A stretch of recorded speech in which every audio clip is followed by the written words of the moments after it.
Welcome to the Daily Bite. I'm your host, Reverend Steve Andrews. Today's text is a bit of a longer chapter from Judges chapter 9.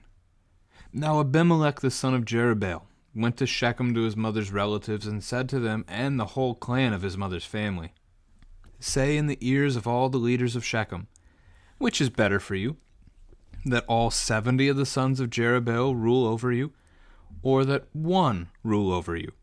Remember also that I am your bone and your flesh."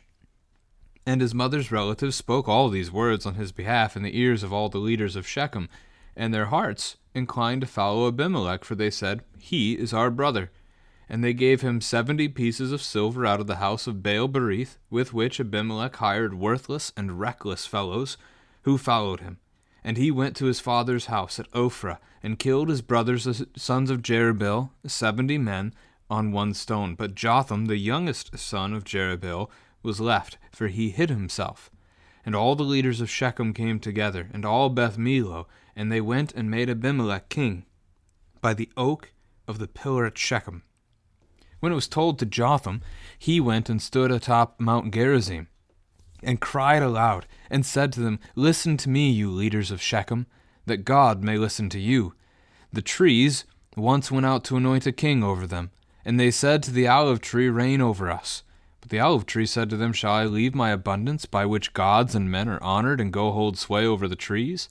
And the trees said to the fig tree, 'You come and reign over us.' But the fig tree said to them, 'Shall I leave my sweetness and my good fruit, and go hold sway over the trees?'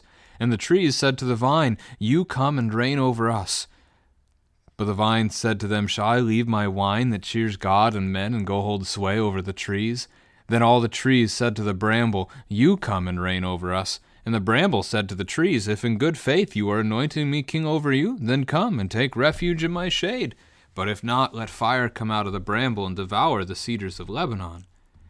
Now therefore, if you acted in good faith and integrity when you made Abimelech king, and if you have dealt well with Jerubbaal and his house, and have done to him as his deeds deserved, for my father fought for you and risked his life and delivered you from the hand of Midian, and you have risen up against my father's house this day, and have killed his sons, 70 men on one stone, and have made Abimelech, the son of his female servant, king over the leaders of Shechem, because he is your relative. If you then have acted in good faith and integrity with Jerubbaal and with his house this day, then rejoice in Abimelech, and let him also rejoice in you. But if not, let fire come out from Abimelech and devour the leaders of Shechem and Beth Millo, and let fire come out from the leaders of Shechem and from Beth Millo, and devour Abimelech." And Jotham ran away and fled, and went to Beer, and lived there because of Abimelech his brother. Abimelech ruled over Israel 3 years. And God sent an evil spirit between Abimelech and the leaders of Shechem, and the leaders of Shechem dealt treacherously with Abimelech, that the violence done to the 70 sons of Jerubbaal might come, and their blood be laid on Abimelech their brother who killed them, and on the men of Shechem who strengthened his hands to kill his brothers. And the leaders of Shechem put men in ambush against him on the mountaintops, and they robbed all who passed by them along that way. And it was told to Abimelech. And Gaal, the son of Ebed, moved into Shechem with his relatives, and the leaders of Shechem put confidence in him. And they went out into the field and gathered grapes from their vineyards, and trod them, and held a festival. And they went into the house of their God, and ate and drank, and reviled Abimelech. And Gaal, the son of Ebed, said, "Who is Abimelech? And who are we of Shechem that we should serve him? Is he not the son of Jerubbaal, and is not Zebul his officer? Serve the men of Hamor, the father of Shechem. But why should we serve him? Would that his people were under my hand, then I would remove Abimelech. I would say to Abimelech, 'Increase your army and come out.'" When Zebul, the ruler of the city, heard the words of Gaal, the son of Ebed, his anger was kindled, and he sent messengers to Abimelech secretly, saying, "Behold, Gaal, the son of Ebed, and his relatives have come to Shechem, and they are stirring up the city against you. Now therefore go by night, you and the people who are with you, and set an ambush in the field. Then in the morning, as soon as the sun is up, rise early and rush upon the city. And when he and the people who are with him come out against you, you may do to them as your hand finds to do." So Abimelech and all the men who were with him rose up by night and set an ambush against Shechem in 4 companies. And Gaal the son of Ebed went out and stood in the entrance of the gate of the city. And Abimelech and the people who were with him rose from the ambush. And when Gaal saw the people, he said to Zebul, "Look, people are coming down from the mountaintops." And Zebul said to him, "You mistake the shadow of the mountains for men." Gaal spoke again and said, "Look, people are coming down from the center of the land, and one company is coming from the direction of the diviner's oak." Then Zebul said to him, "Where is your mouth now, you who said, 'Who is Abimelech that we should serve him?' Are not these the people whom you despised? Go out now and fight with them." And Gaal went out at the head of the leaders of Shechem, and fought with Abimelech. And Abimelech chased him, and he fled before him. And many fell wounded up to the entrance of the gate.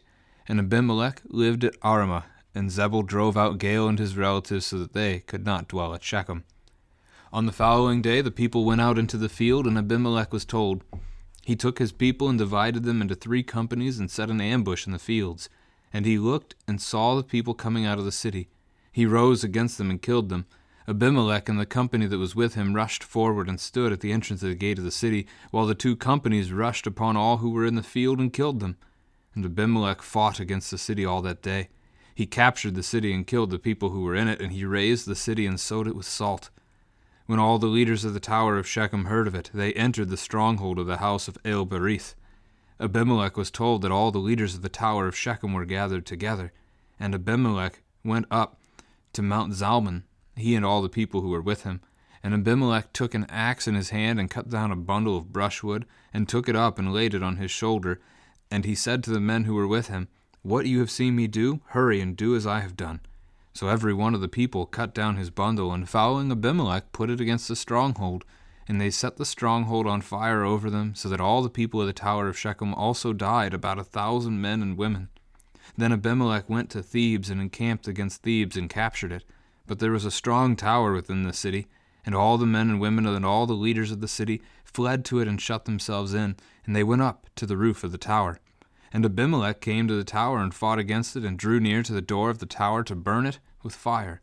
And a certain woman threw an upper millstone on Abimelech's head, and crushed his skull. Then he called quickly to the young man, his armor-bearer, and said to him, "Draw your sword and kill me, lest they say of me, 'A woman killed him.' And his young man thrust him through, and he died. And when the men of Israel saw that Abimelech was dead, everyone departed to his home. Thus God returned the evil of Abimelech, which he committed against his father in killing his 70 brothers. And God also made all the evil of the men of Shechem return on their heads, and upon them came the curse of Jotham, the son of Jerubbaal." This is the word of the Lord. This chapter has a lot to teach us about men serving as kings. So keep that in mind as you consider the text.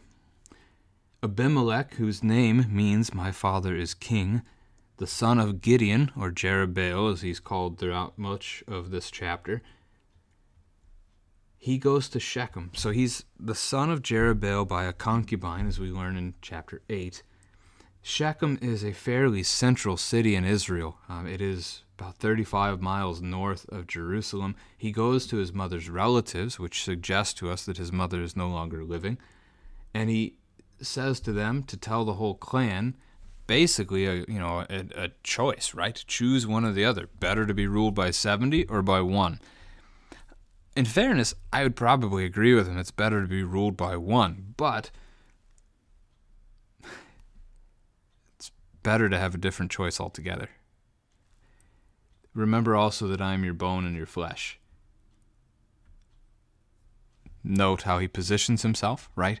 Who are they supposed to choose, the 70 or the 1? Remember, I'm your relative. I'm going to care for you. That's the kind of picture that sets up, right? So the question for children on this one is, why is this bad?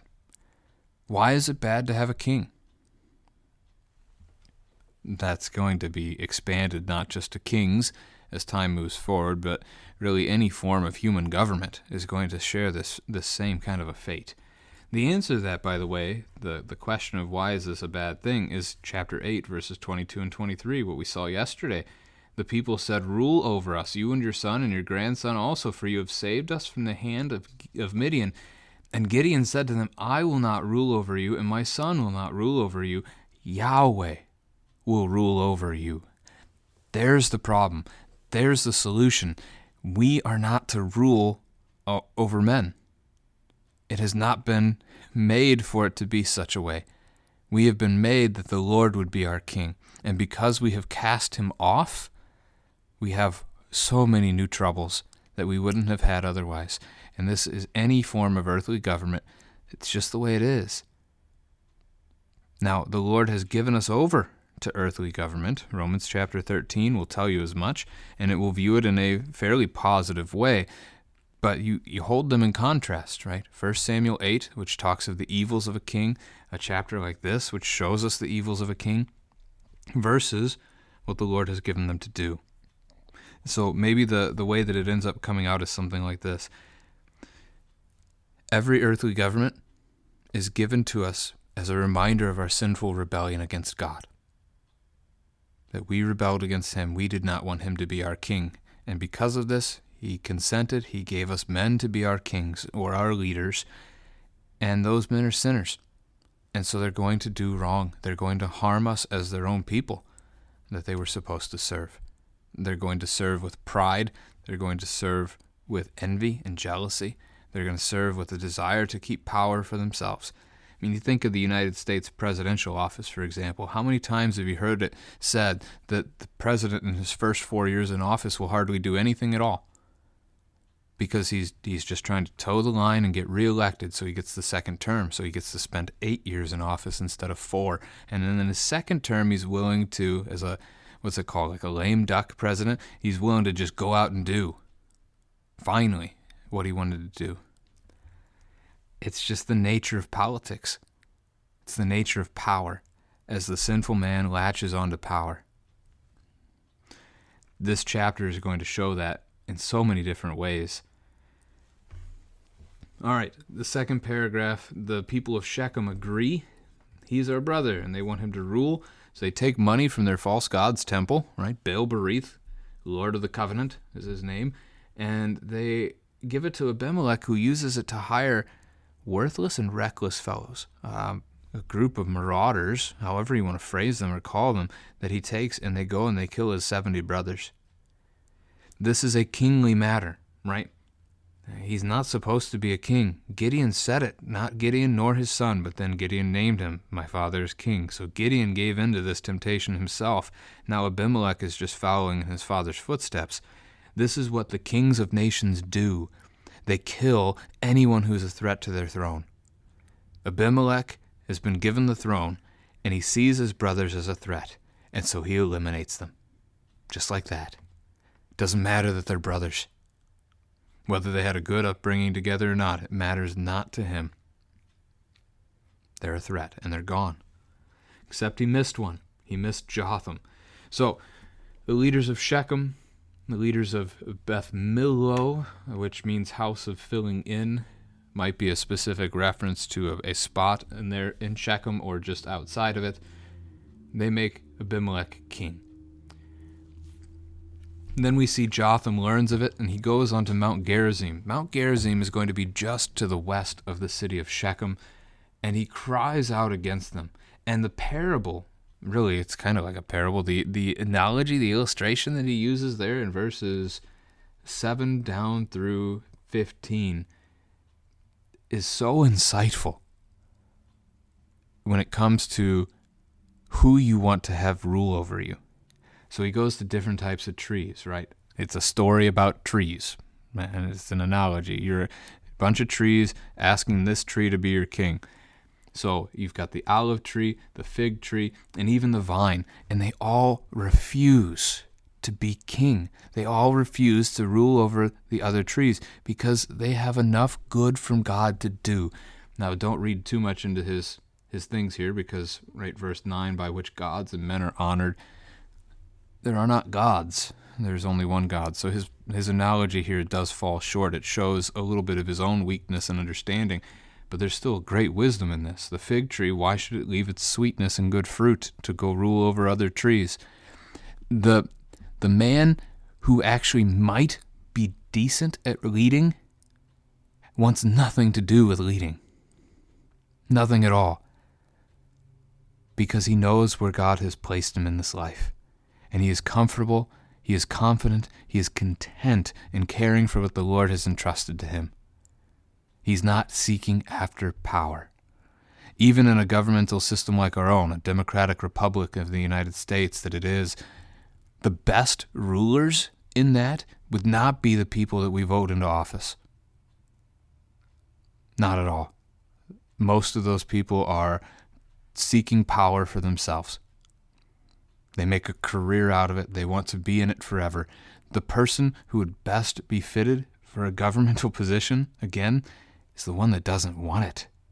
That you know as a respectable person in your community, and you say, you should rule over us. And they say, no, I don't want to. And you, in a sense, have to force them into a position like that.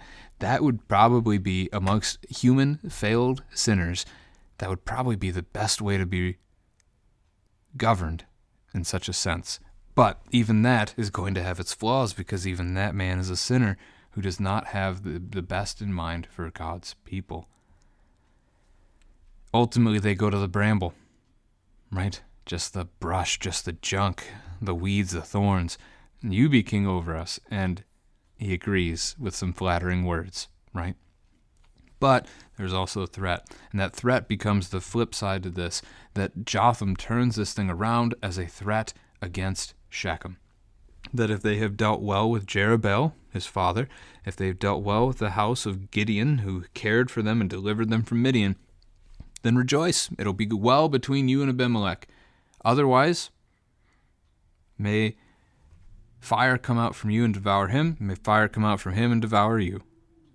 He puts this curse upon him. We learn it specifically, a curse upon them, because 57, the final verse, says it just that way. Jotham then runs away and hides. So may you destroy one another. Abimelech ends up ruling over Israel for 3 years, and the rest of this chapter just shows us the contention, the strife, the hatred that fills that 3-year reign as you see him going and killing people, and you see them fighting against him. So the first paragraph, the leaders of Shechem, they're willing to ambush their own people to make things look bad for Abimelech, to try to lessen his reign. And then you get an enemy called Gael who moves in, and Gael, he doesn't want anything to do with Abimelech. He thinks he should rule over Shechem, and so he puts forward a challenge. Unbeknownst to him, somebody's actually going to take up the challenge. He seems to have just kind of boastfully been saying this, maybe even in a drunken state as they're having a wine festival. And Zebul, the ruler of the city, hears it, and he sends to Abimelech, and he tells Abimelech to set a trap, set an ambush, and rush against the city from 4 sides. And so Abimelech does it, right? These are his people. They made him king over them, and he's going to attack them. He's going to kill them instead. So he does. That's the next paragraph there, starting at verse 34. Gael notices they're coming down from 4 different spots. After the first one, Zebul would kind of try to play it off, but once Gael sees more troops coming, Zebul eventually tells him, where's your mouth now? Put your money where your mouth is a phrase we use today. You were boasting. Man up, let's see it. Go fight. And so he does. There's the phrase, the diviner's oak, that shows up there in verse 37. Trees are fairly common in pagan worship practices, Old Testament, and even there's some of that today, still to this day. So he goes, he loses, Abimelech chases him away. We don't actually see that Gael is killed, but that his relatives are driven out of Shechem. They can't live there anymore. Abimelech then, in the next paragraph, is going to set an ambush against the city itself, and he kills people in the city, right? Destroys them, razes the city. That means he tears it to the ground, and he sows it with salt so it can never be rebuilt. And then he goes and he presses forward. He hears that they tried to take shelter in the tower of Shechem, the house of El-Berith, so they're another false god. El, God, Berith, covenant, so God of the covenant, compared to Lord of the covenant from before. And he chases them there as well. He goes up on Mount Zalmon, which is also known as Mount Abel. It's just north of Gerizim, and thus kind of northwest of Shechem. There's a valley in between Mount Gerizim and Mount Abel, and that's an important concept in Deuteronomy chapter 27 and 28, where God gives curses and blessings upon his people from these 2 mountains. And that actually occurs in Joshua 8. So it was instructed in Deuteronomy, fulfilled in Joshua. Abimelech cuts down a lot of the brush on the mountain, takes it down. His men do the same, and they burn. They burn down the stronghold. They burn down the Tower of Shechem, killing 1,000 men and women. Then he goes against Thebes, which is 9 miles to the northeast of Shechem, and he seeks to destroy them too. So he's on a murderous rampage, bloodshed. And a woman kills him. She throws a millstone. Millstones were used in milling grain. There was the lower millstone, which tended to be much larger, and then the upper one, which was the smaller of the two. And so here she's taking this stone. She throws it over the edge of the city and hits Abimelech with it in the head. He is wounded, and he knows that his death is coming anyway, and he does not want to be shamed in his legacy by being known as somebody that was killed by a woman. It looks like it happened anyway, right? This is the same as Sisera in chapter 4 that gets killed by Jael with a tent peg as a shame to Barak that he didn't kill the commander Sisera. And so Abimelech doesn't want to die by a woman's hand. He has his armor bearer kill him instead, which he does. So God has returned Abimelech's evil upon him for killing his 70 brothers. He's returned the evil of the men of Shechem upon them, just as the curse of Jotham has said. The other question then to talk about as a family, what's the trouble with a king? And again, it comes down to this. Those who have power as sinners, they're going to want to increase that power, and they're going to be constantly worried about keeping that power, and they're not actually going to faithfully lead God's people. Governments are, on the one hand, a gift from God, but on the other hand, at the same time, right, just as I am simultaneously a saint and a sinner, and so are you, the other hand of things is that governments are also a reminder that we rebelled against God, and so they will bring evil upon us. There is only one good king.